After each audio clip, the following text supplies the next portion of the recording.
3 siswa kelas 5 SDN Sanrejo 02, Kecamatan Tempurejo, Kabupaten Jember, Jawa Timur, diduga menjadi korban penganiayaan dari kepala sekolah mereka saat jam pelajaran, Jumat, 26 September 2025. Korban diketahui berinisial AD, FU, dan MN, yang mengalami memar ringan hingga berat. Salah satu orang tua korban, Intan Wahyu mengatakan, peristiwa terjadi saat para siswa sedang mengikuti ujian praktik menggunakan ponsel dalam mata pelajaran agama. Anak-anak itu ramai nggak bisa diatur sama guru agamanya yang kebetulan adalah putri dari bapak kepala sekolah. Akhirnya bu guru itu kalau gak salah marah, ngambek sama anak-anak, dan kembali ke kantor meninggalkan anak-anak di kelas. Kata dia saat ditemui di sekolah, Sabtu, 27 September 2025. Beberapa siswa perempuan menyusul guru tersebut ke kantor untuk membujuk kembali ke kelas. Guru itu kemudian meminta agar siswa laki-laki yang membuat keributan meminta maaf terlebih dahulu, namun mereka menolak.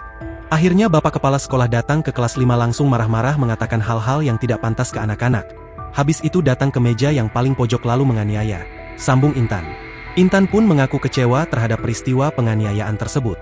Bila siswa nakal, tambahnya, cara mendidiknya bukan dengan fisik. Sebab menurut dia, penganiayaan yang dilakukan oleh kepala sekolah tersebut tak hanya sekali. Salah satu guru SDN Sanrejo 02, Eni Indah Puji Astuti mengaku merasakan penyesalan mendalam atas kejadian tersebut. Ia menilai, selama 3 tahun mengajar, ia mengenal kepala sekolah memiliki karakter cukup baik di kalangan guru. Dengan insiden pemukulan itu, Eni mengaku kaget. Karakternya cukup baik. Jadi ya biasalah kalau orang marah itu biasa, ujarnya. Sementara itu dikutip dari Kompas TV, orang tua para siswa tersebut akhirnya sepakat berdamai usai melaporkan kasus ini ke pihak kepolisian. Namun imbas peristiwa ini, Muhammad Hobir, kepala sekolah SDN Sanrejo 02, Kecamatan Tempurejo, Jember, itu dicopot dari jabatannya dan dimutasi ke Dinas Pendidikan Kabupaten Jember, Jawa Timur. Download Tribun X sekarang, menghadirkan lokal menjadi Indonesia.